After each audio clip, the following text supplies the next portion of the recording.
क्या आपको कन्नड़ आती है? क्या आप मराठी जानते हैं? अगर नहीं जानते हैं तो फिर भाई आप सावधान हो जाइए। पकड़ करके पिटा गया। माहौल चुनाव का आता है तो किसी ऐसे मुद्दे को गर्म करने का प्रयास किया जाता है जिससे वोट बैंक की राजनीति चल सके, सत्ता में अपने कब्जे को बनाए रखें। आपके यहाँ जो बॉलीवुड इंडस्ट्री है, क्या उसके सभी लोग मराठी बोलते हैं?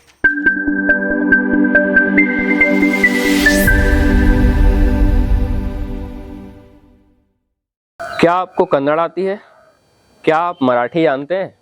अगर नहीं जानते हैं तो फिर भाई आप सावधान हो जाइए, क्योंकि भाषा को लेकर के जिस तरह से अभी भारत में राजनीति को गर्म करने का प्रयास किया जा रहा है उससे हर व्यक्ति परिचित है। नमस्कार, मेरा नाम है राहुल मिश्रा और आप देखना शुरू कर चुके हैं जनसंवाद टीवी। साथियों, पिछले कुछ दिनों में जिस तरह से भारत में भाषाई विविधता को लेकर के राजनीतिक गलियारों में हिंदी भाषा को खास तौर पे केंद्र में रखा गया, ये कहीं से भी स्वीकार योग्य नहीं है। क्योंकि अभी पिछले कुछ दिनों में महाराष्ट्र में एक सबसे बड़ी जो चुनौती रही और एक सबसे बड़ा जो मुद्दा उभार पाया वो ये रहा कि वहाँ पर हिंदी भाषियों के साथ जिस तरह से प्रताड़ना हुई, उनको पकड़ करके पिटा गया, क्या ये कहीं से भी स्वीकार योग्य है? क्योंकि भारत एक लोकतांत्रिक देश है जहाँ अलग अलग धर्म के लोग हैं, अलग अलग जातियों के लोग हैं, अलग अलग भाषा को बोलने वाले लोग हैं। और हमारी सबसे बड़ी मजबूती यही है, हमारे लोकतंत्र की सबसे बड़ी खूबसूरती यही है कि हम विविधता में भी एकता वाले देश हैं। जब भी हमारे राष्ट्र के ऊपर बात आती है तो हम सब एक हो जाते हैं। लेकिन बावजूद इसके जब जब राजनीतिक गलियारों में अपनी राजनीतिक स्वार्थ सिद्धि की कोशिश की जाती है, तब तब मुख्य मुद्दों को पर्दे के पीछे रख दिया जाता है, जैसे रोजगार, जैसे भ्रष्टाचार। ये जो मुद्दे हैं इन पे हमेशा चर्चा परिचर्चा होनी चाहिए थी, इन पर बात होनी चाहिए थी। लेकिन जब माहौल चुनाव का आता है तो किसी ऐसे मुद्दे को गर्म करने का प्रयास किया जाता है जिससे वोट बैंक की राजनीति चल सके।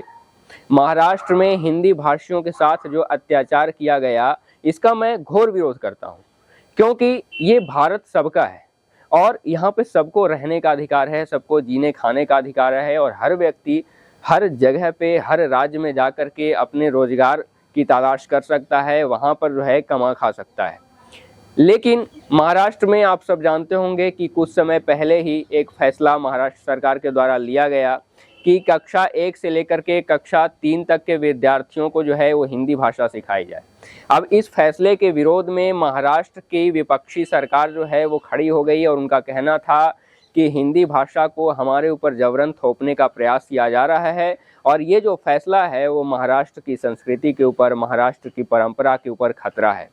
और राज ठाकरे हो, चाहे फिर उद्धव ठाकरे हो, कोई भी हो, इन लोगों ने अपनी स्वार्थ सिद्धि के लिए और अपनी स्वार्थ तले रोटियों को सेकने के लिए वहाँ पर हिंदी भाषियों के साथ उनके कार्यकर्ताओं ने, महाराष्ट्र नवनिर्माण सेना के कार्यकर्ताओं ने जिस तरह से वहाँ पे माहौल को ख़राब करने की कोशिश की, ये कहीं ना कहीं आप कह सकते हैं कि भारत की विविधता को कमज़ोर करने का प्रयास किया गया है। वे तमाम लोग जो उत्तर भारतीय हैं और जो ख़ास तौर पे बिहार से, उत्तर प्रदेश से, जो मध्य प्रदेश से बिलोंग करते हैं और जो कि रोज़गार की तलाश में अन्य जगहों पर जाते हैं, और जो एक बड़ा तबका, जो मजदूर तबका जो महाराष्ट्र में रहता है, जो मजदूरी करता है और जिसके मेहनत की बदौलत वहाँ पे कंपनियाँ चलती हैं, जिसकी मेहनत की बदौलत वहाँ पर जो है बिल्डिंग्स बनाए जाते हैं। और जब बात आपकी आती है अपनी राजनीति को सेकने का, जब बात आती है आपकी अपनी स्वार्थ सिद्धि का, जब बात आ जाती है कि आप किस तरह से सत्ता में अपने कब्जे को बनाए रखें, तो आप उन तमाम लोगों को जो कि वहाँ पर किसी तरह से 2 वक्त की रोजी रोटी का व्यवस्था करके जी खा रहा है, आप उसको तबाह करने का प्रयास करते हैं। जहाँ तक बात ये है कि महाराष्ट्र में रह कर के मराठी भाषा न बोली जाए, तो मेरा सवाल तमाम उस व्यक्ति से है, प्रत्येक उस गंदी राजनीति फैलाने वाले व्यक्ति से है कि क्या आपके यहाँ जो बॉलीवुड इंडस्ट्री है, क्या उसके सभी लोग मराठी बोलते हैं? क्या आपके यहाँ जो बॉलीवुड में जो फिल्में बनाई जाती है वो महाराष्ट्र में बनाई जाती है, महाराष्ट्री भाषा में बनाई जाती है? क्या वो तमाम हीरो बॉलीवुड के, जो अक्षय कुमार हों, चाहे वो सलमान खान हो, चाहे वो शाहरुख खान हो या आमिर खान हो, अमिताभ बच्चन हो, कोई भी हीरो हो, कोई भी अभिनेता हो, ज़रा हमको बताइए कि वो महाराष्ट्र की मराठी भाषा में उन्होंने कोई भी फिल्म बनाई हो। लेकिन आप सवाल उनसे नहीं पूछेंगे, आपका सवाल उनसे नहीं होगा, आप उनके ऊपर दोषारोपण नहीं करेंगे, आप इसलिए दोषारोपण उनके ऊपर नहीं करेंगे क्योंकि उनके पास बाहुबल है, उनके पास शक्ति है, उनके पास पैसे हैं, उनके पास ताकत है। आप सिर्फ और सिर्फ वैसे लोगों को प्रताड़ित करना चाहते हैं जिनके पास ताकत नहीं है, जो दो वक्त के भोजन के लिए बाहर रह रहा है और वो विवश है, रोजगार प्राप्त कर रहा है, बाहर में रह करके किसी भी तरह से अपने परिवार का भरण पोषण कर रहा है। अभी हाल ही में एक विवाद और बेंगलुरु में बैंक मैनेजर के द्वारा जब ये कह दिया गया कि ये इंडिया है, और यहाँ पर मैं हिंदी बोलूँगा। अब बैंक मैनेजर के द्वारा जैसे ही ये बयान दिया गया तो उसका बयान सुर्खियों में आ गया। वहाँ के कन्नड़ लोग उसके खिलाफ घोर आंदोलन छेड़ दिए। एक बहुत विकराल जो है रूप धर लिया गया कि भैया हिंदी जो है हमारे ऊपर थोपी जा रही है और हिंदी भाषा हमारी कन्नड़ परंपराओं को, हमारे कन्नड़ भाषा को जो है खतरे में डाल देगी। लेकिन सवाल ये है कि हिंदी भाषा क्या कभी किसी भी भाषा के ऊपर थोपी गई?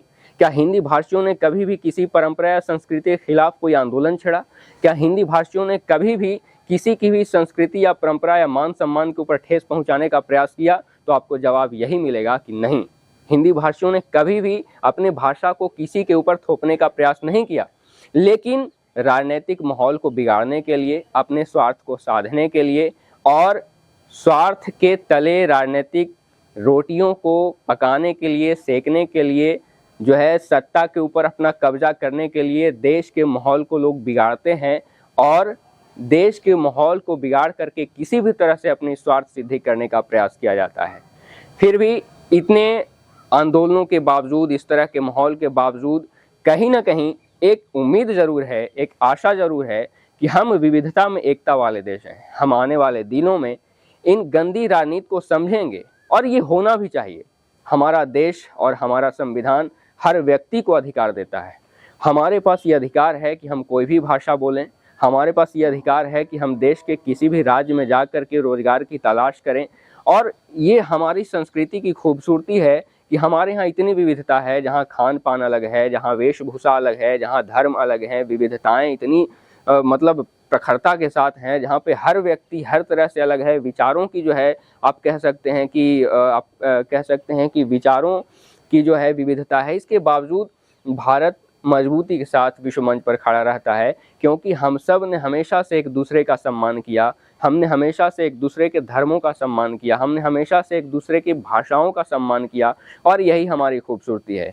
तो कहीं ना कहीं हम अपने वीडियो के माध्यम से समाज में ये संदेश देने का प्रयास कर रहे हैं कि भाई आप किसी भी भाषा को बोलिए, आप किसी भी परंपरा को मानिए, आप किसी भी संस्कृति को मानिए, चाहे आप हिंदी बोलिए, आप कन्नड़ बोलिए, या आप तमिल बोलिए, या आप मराठी बोलिए। लेकिन बावजूद इसके आप जिस भाषा को बोल रहे हैं या क्या आपकी भाषा कभी आपको ये सिखाती है कि अगर आप मराठी बोल रहे हैं तो आप हिंदी भाषियों के ऊपर जो है प्रताड़ना करिए, उनको पिटिए, उनको मारिए? नहीं, हमारी भाषा ने कभी हमको ये नहीं सिखाया। लेकिन हम अपनी स्वार्थ सिद्धि के लिए, हम अपने बाहुबल को दिखाने के लिए जो है वो अन्य लोगों के साथ, जो गरीब तबका है, जो कमज़ोर तबका है, उसके साथ बाहुबल का प्रदर्शन करते हैं। अगर आपके अंदर हिम्मत है तो समाज के सबसे ऊपरे पायदान पर, उछले पायदान पर जो लोग हैं, जो बाहुबल से मजबूत हैं, जिनके पास पैसे बहुत हैं और जो हर तरह से मजबूत हैं, आप उनसे ज़रा सवाल करके दिखाइए। लेकिन मैं दावे के साथ कह सकता हूँ, महाराष्ट्र का तमाम वो व्यक्ति, तमाम विपक्षी दल का वो व्यक्ति जो अपने आप को महाराष्ट्र की राजनीति में अपने आप को बहुत बड़े लीडर समझते हैं, और मैं बहुत ही स्पष्ट रूप से कह देना चाहता हूँ, प्रत्येक वो व्यक्ति महाराष्ट्र, खासतौर पे महाराष्ट्र में जो अभी विवाद ये चल रहा है और जो इस विवाद को जिन्होंने जन्म दिया, उनकी महाराष्ट्र की राजनीति में कोई हैसियत नहीं है। चाहे वो राज ठाकरे ही क्यों ना हो, उनकी कोई हैसियत नहीं है। ना ही उनका कोई लोकसभा में सीट है, नहीं राज्यसभा में उनका कोई अपना कुछ अस्तित्व है। बावजूद इसके वो अपनी राजनीति को साधने के लिए बिहार और उत्तर प्रदेश के मजदूरों के साथ वहाँ रह रहे, बिहार और उत्तर प्रदेश के प्रत्येक उस व्यक्ति के साथ वो प्रताड़ना करते हैं और उनके कार्यकर्ता जो है बेलगाम हैं। ये इस बात का जो है परिचय है कि वहाँ किस तरह से गंदी राजनीति चल रही है। तो कहीं ना कहीं एक उम्मीद और आशा है कि हम हर भाषा, हर धर्म का सम्मान करते हुए अपने देश को मजबूती दें, अपने देश को जो है विश्व मंच पर एक मजबूत देश के रूप में स्थापित करें। और यही हमारी खूबसूरती है और यही हमारी ताकत है। बहुत बहुत धन्यवाद, बहुत बहुत आभार।